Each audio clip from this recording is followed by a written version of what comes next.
US और Iran के war को लगभग 30 दिन से ज़्यादा हो चुके हैं। हालांकि जो शुरुआत हुई थी एक ज़ुबानी जंग से, वो बन गई पूरी मिलिट्री डिप्लॉयमेंट, बैलिस्टिक मिसाइल्स की स्ट्राइक और बहुत सारी वेव्स और air strike on Iran and Israel. अब ये बात यहाँ आ चुकी है कि यूएस को अपनी ट्रूप्स को ग्राउंड इन्वेजन के लिए, एक ज़मीनी कार्रवाई के लिए, जैसा कि हमने लिखा है कि ज़मीनी जंग तय, ज़मीनी कार्रवाई के लिए ईरान में उतारने की नौबत आ चुकी है। बहुत सारी अभी जो लेटेस्ट खबरें हैं उसमें यही है कि यूएस अब 100% फुल स्केल इन्वेजन की तरफ इस वॉर में कूद रहा है।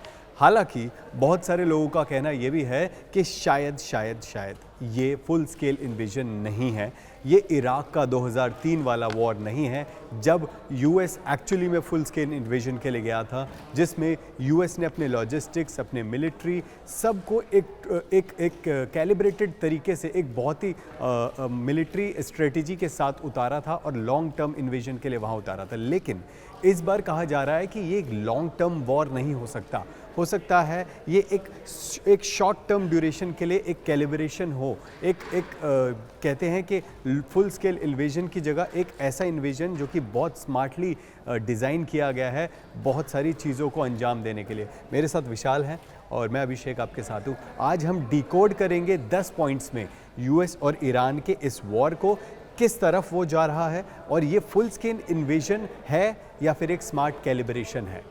विशाल। अभिषेक, हमने जैसा कि बात की, इस वक्त सबसे बड़ी खबर जो है वो है कि अमेरिका ग्राउंड इन्वेजन कर सकता है जी।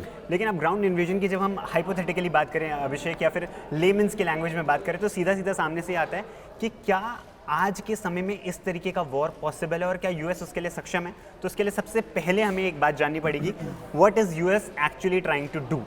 यूएस करना क्या चाह रहा है। तो अभिषेक, इसमें 3 पॉइंट्स निकल कर आते हैं। सबसे पहली बात, यूएस इससे एक ये मैसेज देना चाहता है, अपनी जितनी भी वो स्ट्राइक्स कर रहा है, जितने भी ग्राउंड इन्वेजन की बातें कर रहा है, वो ईरान का न्यूक्लियर प्रोग्राम को लिमिट करना चाहता है, जिसके लिए वो हमेशा से अगेंस्ट में रहा है। Number 1। Number 2, reducing it's regional influence. देखिए अभिषेक, ईरान का जिस तरीके के उस रीजन में इन्फ्लुएंस था, उस इन्फ्लुएंस को कहीं ना कहीं इस तरीके के वॉर से, इस तरीके के अटैक से लिमिट करने की पूरी कोशिश की जा रही है जी। और वहीं आ जाता है एक सबसे last point, which is securing critical oil routes. Right. Strait of Hormuz की हम बात करते हैं। आप देखिए, उस रूट पे अगर यूएस कब्जा कर सके, उस पे ईरान पे प्रेशर बना सके और कहीं ना कहीं अपने आप को स्टैब्लिश कर सके कि ईरान का वहां से वर्चस्व खत्म हो, ये सीधा सीधा करने की कोशिश है। और मुझे लगता है यहीं पे वो बात आ जाती है, this is the difference between war and calibrated deployment. बिल्कुल। विशाल, आपने बिल्कुल सही बात बोली। सबसे बड़ी बात जो इसमें यह है कि वो ऑयल रूट्स जो हैं वो कैप्चर करना, न्यूक्लियर डिप्लॉयमेंट जो कैपेबिलिटी है उसको ख़त्म करना और रिड्यूसिंग द रीजनल इन्फ्लुएंस। जैसा कि हमें पता ही है, ईरान का जो रीजनल इन्फ्लुएंस है, जो उसके पड़ोसियों में अपने प्रॉक्सीज़ को ईरान प्लांट करता है, फिर वहाँ पर कुछ ऐसी गतिविधियाँ कराता है जिससे कि अनरेस्ट पैदा होता है। तो ये रेगुलरली हम काफ़ी दशकों से देखते हुए आए हैं, लेकिन अमेरिका ने शायद अब ये प्लान आउट किया है कि ये कैलिब्रेटेड डिप्लॉयमेंट जो होगा ये उसको टेक आउट करने के लिए है। ये फ्लेक्सिबल है जी। ऐसा नहीं है कि बहुत रिजिड डिप्लॉयमेंट है कि जाएंगे और वहाँ पर कब्जा करके देश के बड़े बड़े इंस्टीट्यूशन पर वापस आ जाएंगे। एक फ्लेक्सिबल डिप्लॉयमेंट जो कि प्राइमरली दिख रहा है, माहौल ऐसा बनाया जा रहा है, लेकिन उद्देश्य उसका कुछ एकदम डिफरेंट है। वहीं हम बात करें कि Why Iran changes this equation? अब हमें ये समझना पड़ेगा कि ईरान कैसे इक्वेशन चेंज करता है। अभिषेक प्लीज। जी, ईरान हालांकि ये कहा तो ये भी जा रहा है कि एक्सपर्ट्स का कहना ये है कि सेकंड पॉइंट जो हमारा है कि ईरान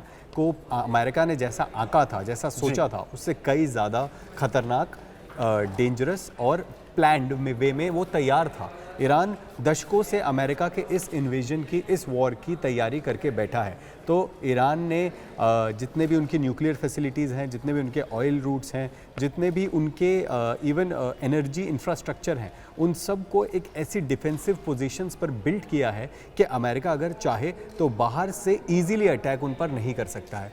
और प्लस उनकी जितने भी हेडक्वार्टर्स हैं, मिलिट्री हेडक्वार्टर्स हैं, एयरफोर्स स्टेशंस हैं, नेवल जितने भी पोर्ट्स हैं, उन सब पर भी ऐसी डिप्लॉयमेंट्स की हैं कि कोई भी एयर स्ट्राइक अगर होगी तो डिफेंस सिस्टम वहाँ पर उनको निस्तनाबूद कर सकता है।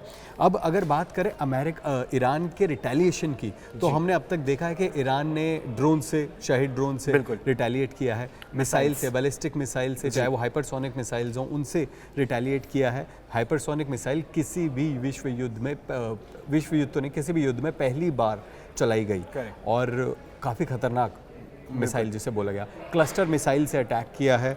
और प्रॉक्सी ग्रुप्स, हिजबुल्ला, जी हूतीस, बिल्कुल, लेबनान में जो उनके प्रॉक्सी ग्रुप हैं हिजबुल्ला, जिस पर आप देख रहे होंगे बेरूत पर अटैक करके इजराइल उनको न्यूट्रलाइज कर रहा है, तो ये इजराइल के लिए 2 फ्रंट वॉर यहाँ पे ओपन हो गया, एक फ्रंट ईरान का, एक फ्रंट लेबनान का। दूसरा, अगर हूतीस की बात करें, कल ही हूतीज़ ने यमन में, जो हूतीज़ हैं वो एक मेजर पॉइंट है जहाँ से शिप रूट्स को डिसरप्ट करना बहुत आसान है। यमन में हूतीज़ ने मिसाइल फायर की हैं। सोचने वाली बात है कि हूतीज़ जैसे रेबेलियन ग्रुप किसी कंट्री में है, उनके पास मिसाइल्स हैं, उनके पास बैलिस्टिक मिसाइल्स हैं, और वो कैसे अटैक कर रहे हैं, वहाँ पे शिप रूट्स को डिसरप्ट कर रहे हैं। ऐसे ही इराक में भी ईरान के कुछ रेबल ग्रुप्स हैं, और जो भी ये प्रॉक्सीज़ हैं उनसे ईरान कहीं ना कहीं यूएस की नाक में दम कर रहा है, और जो अगर ग्राउंड इन्वेजन होता है तो यूएस के लिए एक बड़ी परेशानी का कारण बन सकते हैं। और इसी में आपने वो जो टर्म सुना होगा असिमेट्रिक वॉरफेयर, इसी के थ्रू ईरान अपने जवाब की तैयारी कर रहा है। और इसी में अभिषेक, जब हम आ जाते हैं, आपने बोला 3 तरीके से ईरान जो है वो यूएस को रोकने की कोशिश कर रहा है। हम चाहे बात करें, अगर वॉरफेयर की बात करें तो उसमें मिसाइल्स और ड्रोन का यूज़ कर रहा है, और वहीं बात करते हैं 3H हूतीज़ एंड आपका हिजबुल्ला और इस तरीके के रेबल ग्रुप से जो हर तरीके से प्रेशर बना सकते हैं इस सिचुएशन में। वहीं पे बात आ जाती है अभिषेक, एक सबसे इंपॉर्टेंट पॉइंट जिसके हमने स्टार्टिंग में बात करी थी, स्ट्रेट ऑफ हॉर्मुज। कैसे अमेरिका का ग्राउंड इन्वेजन और स्ट्रेट ऑफ हॉर्मुज कनेक्टेड है, अगर ईरान वहाँ पर अपनी जिस तरीके से डोमिनेंस दिखाने लग जाए, और उस तरीके से कैसे इस पूरे सेटअप को वो डिस्टर्ब कर सकता है। विशाल, वैसे अगर सोचा जाए कि डोनाल्ड ट्रंप ने जो प्लान किया है वो एक हेवायर प्लान है, अभी वो कहीं भी नहीं जा रहा है, but when it falls in place, जब वो फाइनली सारी डॉट्स कनेक्ट होंगी तो it will be a grand master plan, ऐसा बोला जा रहा है। क्योंकि द रूट, ये जो शिप रूट है, अरेबियन सी से निकल के आता है और फिर पूरे वर्ल्ड में वहाँ पे ऑयल डिस्ट्रीब्यूट होता है। स्ट्रेट ऑफ हॉर्मुज सबको पता है कि एक ऐसी नब्ज़ बन चुका है अमेरिका की, जो दुखती नब्ज़ है, जिसकी वजह से उनके ऊपर बहुत प्रेशर बिल्ड किया जा रहा है। अगर अमेरिका इसको फ्री करने में, इसको ईरान के कब्ज़े से छुड़ाने में कामयाब हो जाता है, this will be a very very big achievement for the world. सिर्फ अमेरिका के लिए ही नहीं, क्योंकि अमेरिका उसको कंट्रोल करेगा with the NATO powers, with the UN, but अभी के लिए ईरान ने जैसे उसको दबाया हुआ है, पकड़ा हुआ है, अपनी माइंस बिछाई हुई है वहाँ पे, ताकि कोई भी शिप वहाँ से गुजर ना सके, तो उससे हो क्या रहा है कि पूरे दुनिया में क्रूड ऑयल के प्राइसेस बहुत ज़्यादा बढ़ चुके हैं।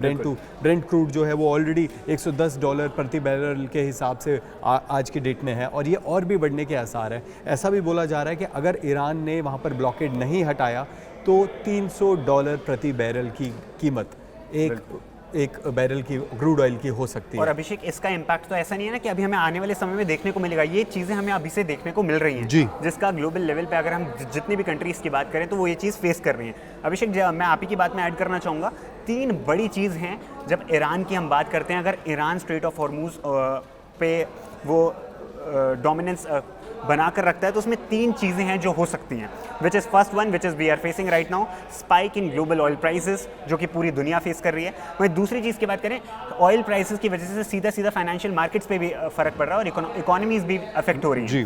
वहीं तीसरी चीज़ जो आ जाती है वो है hit energy dependent countries hard. Obviously जो कंट्रीज़ एनर्जीज़ पे डिपेंडेंट है वो कहीं ना कहीं इस तरीके से जब इम्पैक्ट होता है तो वो बिल्कुल लोगों के लिए सर्वाइव करना और एग्जिस्ट करना बहुत ज़्यादा मुश्किल होगा। वहीं आ जाते हैं अगली चीज़ पे अभिषेक, जिस पे हमने बात करी, ज़मीनी जंग तय पे क्वेश्चन मार्क लगाया हुआ है हमने।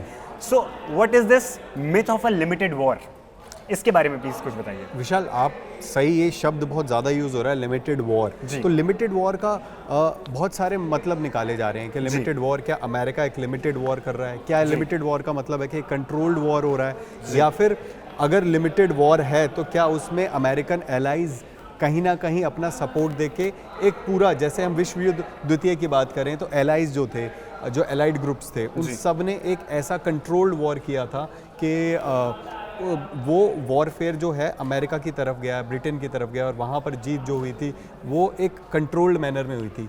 लेकिन यहाँ पर ये लिमिटेड है या अनलिमिटेड वॉरफेयर है, इसके ऊपर अभी भी सवाल है। लेकिन ज़्यादातर जो है यही है कि अमेरिका ने अभी भी इस कॉन्फ्लिक्ट को काफ़ी लिमिट किया हुआ है, ईरान के हाथ पैरों को अभी भी बांधा हुआ है।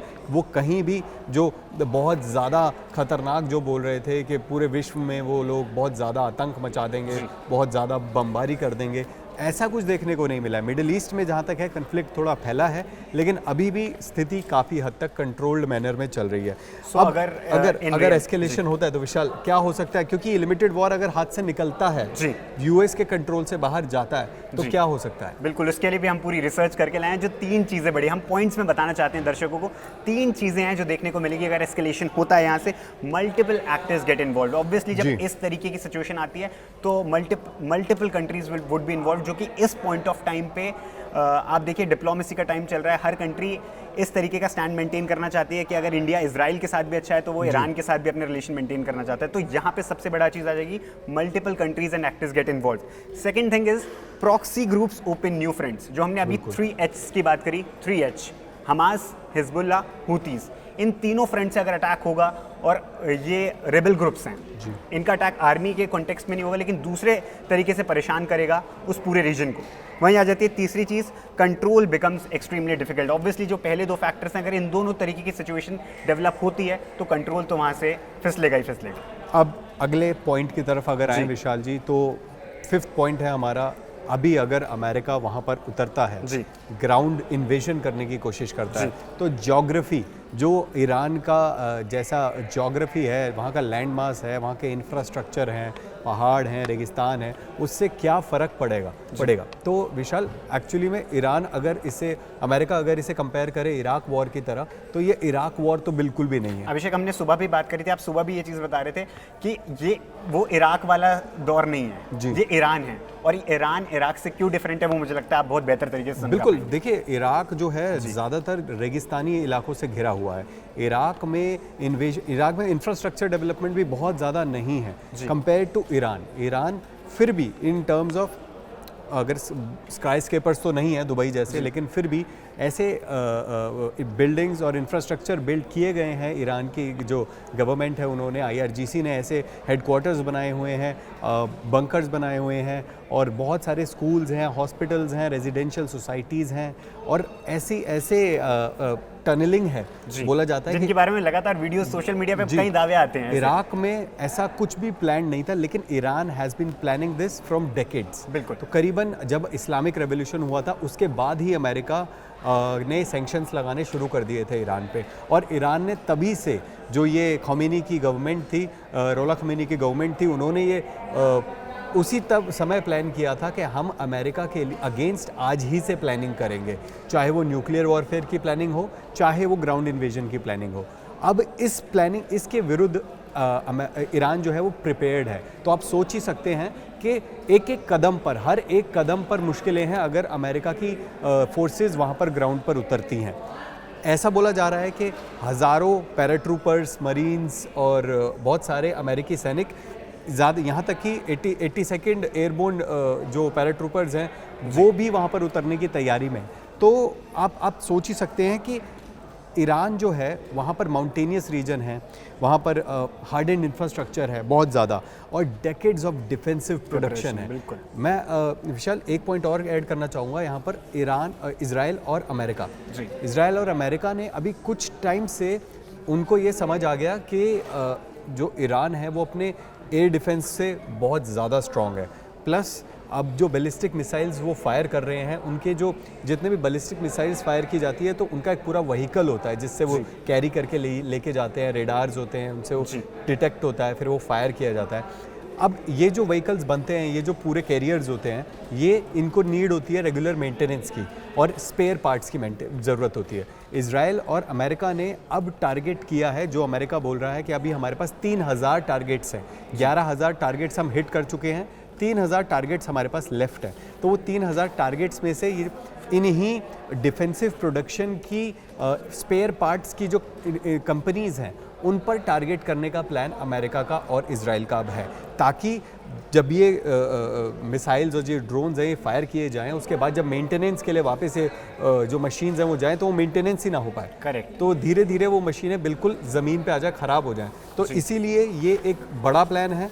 हालांकि ये कितना कारगर होगा, ज्योग्राफिकली हमने आपको बताया कि डिफरेंस क्या है, और अमेरिका के लिए क्यों डिफरेंट दो चीज़ें अभिषेक आपने बहुत अच्छे से डिटेल में बताई, और जो मुझे लगता है अगर हम उसको समअप करें वो इस तरीके से हैं कि सबसे बड़ी बात है ईरान के रीजन की, जिस तरीके का माउंटेनस टेरेन है वहाँ पे इस तरीके का ग्राउंड इन्वेजन करना लगभग, मतलब आप समझ लीजिए चाहे यूएस क्या, यूएस इस वक्त दुनिया की सबसे टॉप कंट्री है, उनके पास हर तरीके की चीज़ें उपलब्ध हैं, बट माउंटेनियस टेरेन पे इस तरीके का ग्राउंड इन्वेजन करना is very difficult. And second thing is Abhishek आपने बताया इतने लंबे समय से ईरान तैयारी ही इसी चीज़ की कर रहा था। जी बिल्कुल, क्योंकि अगर पिछले 30 सालों की बात करें अभिषेक, तो जो खामेनेई थे वो लगातार यूएस पे अटैकिंग पोजीशन में रहे थे, और वो हमेशा से यूएस के अगेंस्ट, डोनाल्ड ट्रंप के अगेंस्ट बैन देते रहते, और उनका हमेशा से मानना था कि कभी भी इस तरीके की स्थिति उत्पन्न हो सकती है, और इस वजह से वो उस तरीके की तैयारी करके रख रहे थे। बिल्कुल विशाल, अगर बात करें इस्लामिक रेवोल्यूशन की, उसके बाद रौला खमेनी आए, उसके बाद अली खमेनी आए, अब मुज्तबा खमेनी, तो पहले ही रोला खमेनी जब आए थे उन्होंने उस टाइम पर अमेरिका की पोजीशन को देखा था।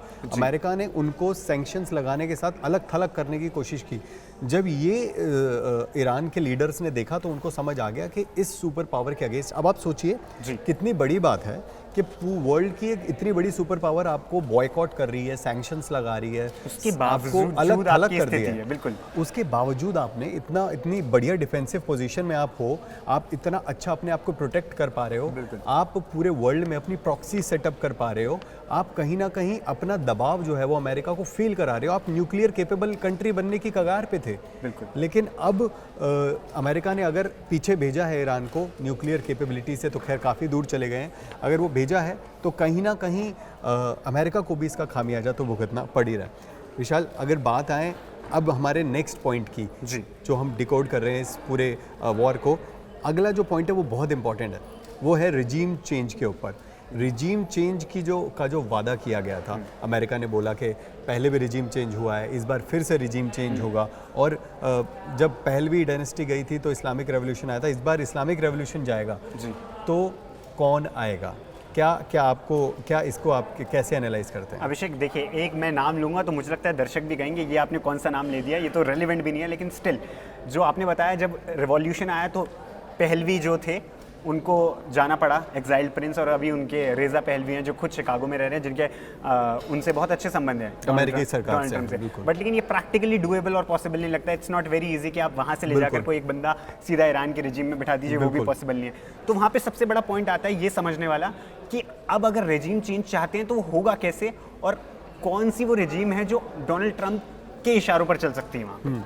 जी, रिजीम डोनाल्ड ट्रंप के इशारों पर चलने वाली तो मुझे लगता है चाहते हैं वो यही है कि वो अपना कोई पिट्ठू बैठा है वहाँ। बिल्कुल, अमेरिका तो शुरू से ये चाहता है, अफगानिस्तान की बात करें, इराक की बात करें, या किसी और कंट्री की बात करें, इवन फॉर दैट से सीरिया में भी जब अमेरिका को लगा कि अब जो नए लीडर्स हैं वो, चाहे वो कुछ टाइम पहले उनकी टेरर लिस्ट में थे, लेकिन अब उनको लगा कि इनसे हाथ मिलाना है तो ये हमारी बातें सुनेंगे और हमारे कहने पे काम करेंगे, तो अमेरिका ने वो भी किया। तो हो सकता है यहाँ पर भी कोई ऐसा ही लीडर, कोई ओपोजिशन, हालांकि ईरान ने कोई ओपोजिशन का लीडर छोड़ा ही नहीं है, जितने भी IRGC हैं उनके अगेंस्ट बोलने वाला, उन सबको सजाए मौत वहाँ पर दी जा रही है, तो कोई ऐसा लीडर छोड़ा ही नहीं है। तो डोनाल्ड ट्रंप के लिए बहुत बड़ी सोच है कि पहलवी डायनेस्टी से अगर किसी को लेके आएंगे, रेजा पहलवी को लेके आएंगे, तो ये ऑन ग्राउंड सपोर्ट तो उन्हें मिलने नहीं वाला है। एग्जैक्टली, और उसी से हमारा अगला पॉइंट आता है अभिषेक कि अगर इस तरीके की स्थिति उत्पन्न भी होती है, हम सोचते हैं हाइपोथेटिकली अगर यूएस किसी को ऐसा वहाँ पे बैठाकर प्रोजेक्ट कर भी देता है, तो वहाँ पे दो चीज़ होती हैं अभिषेक, जो ईरान की हिस्ट्री खुद अपने आप में रिक्रिएट करती है, विच इज़ अगर इस तरीके का कोई बाहर से इंटरफेरेंस और प्रेशर आता है तो वहाँ ये चीज़ उनकी नेशनल यूनिटी को बहुत ज़्यादा स्ट्रेंथन कर देती है। जी बिल्कुल। और उसके बाद वो कंसोलिडेट होती है इंटरनल पावर में, जिसकी वजह से वहाँ पे फिर से रिजीम चेंज हो जाता है। तो इतना इजीली नहीं है जितना ये पेपर्स में और बात करने में लग रहा है। बिल्कुल बिल्कुल विशाल, आपने सही एक बात पकड़ी है, लेकिन अब अगली बात जो है, जो 7th पॉइंट हमारा है, वो ये है कि ये जो अभी इस समय ये पूरा शतरंज की चाल बन चुकी है, पूरा जो ये अभी चल रहा है युद्ध का पूरा माहौल बना हो, ये पूरा शतरंज का एक पूरा गेम बन चुका है। अब यहाँ पर आप अगर देखेंगे तो अमेरिका के साथ नेटो एलाइज हैं, तो यहाँ ईरान के साथ चाइना है, रशिया है और कुछ और पावर्स भी हैं। जी, अभी नेटो एलाइज की तरफ से क्या सपोर्ट है वो हम सबको न्यूज़ में दिख रहा है, हम सबको पता चल रहा है कि कोई कैसे सपोर्ट कर रहा है, कोई टेक्नोलॉजी दे रहा है, तो कोई कुछ डिफेंस वेपन्स दे रहा है, कोई कैसे हेल्प कर रहा है। लेकिन चाइना और रशिया ईरान को कैसे हेल्प कर रहे हैं, आप बता पाएंगे? अभिषेक, दो फैक्टर्स इधर निकल के आ रहे हैं। First one is energy stability में यूएस और चाइना और रशिया पूरी तरीके से सपोर्ट कर रहा है ईरान को, और दूसरा है काउंटरिंग यूएस इन्फ्लुएंस। तो ये दो चीज़ें हैं जहां कहीं ना कहीं चाइना और रशिया की तरफ से सीधा सीधा ईरान को सपोर्ट मिल रहा है। वहीं बात करें, ये तो है डायरेक्ट तरीके के सपोर्ट मिल रहे हैं, कुछ हैं इनडायरेक्ट फैक्टर्स जिनके थ्रू ये कंट्रीज सीधा सीधा ईरान को बैक कर रही हैं, वो हैं डिप्लोमेटिक प्रेशर के थ्रू, और दूसरा है इकोनॉमिक मूव्स और स्ट्रेटेजिक पोजीशनिंग। अभिषेक, इसके बारे में थोड़ा सा डिटेल में प्लीज बताइए कि कैसे डायरेक्टली और इनडायरेक्ट वे में चाइना और रशिया सपोर्ट कर रहा है। विशाल, अगर हम बात करें ऑन ग्राउंड डिफेंस में, अगर मैं बात करूं S-300 जो ऑलरेडी ईरान के पास है, जो अमेरिका जो रशियन वेपन है, जो रशियन एयर डिफेंस मशीन है, सबको पता है कि हमारे पास S-400 है, इंडिया के पास है S-400 और अब और S-400 इंडिया इंपोर्ट करने वाला है।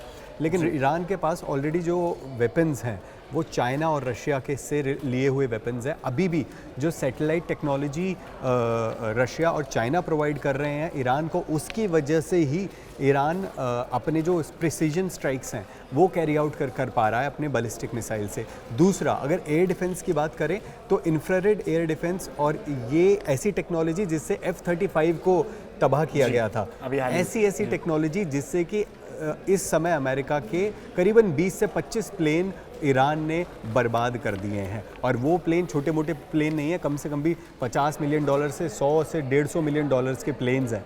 और ऐसे ऐसे ड्रोन्स MQ-9 रीपर, ये सारे बड़े बड़े हाईली एडवांस टेक्नोलॉजी वाले बिग ब्यूटीफुल प्लेन्स जो अभी ईरान ने तबाह करे हैं, वो कहीं ना कहीं इनकी जो टेक्नोलॉजी है backed by Russia and China ही है। और उससे भी बड़ी चीज़ जो सैटेलाइट टेक्नोलॉजी है, इस समय ये तो क्लियरली उन्होंने भी एग्री कर दिया है कि एक एक पॉइंट पर अगर नेवी डिप्लॉयमेंट जो यूएस ने की हुई है उस पर अटैक करना है तो वो थोड़ा डिफ़िकल्ट होता है।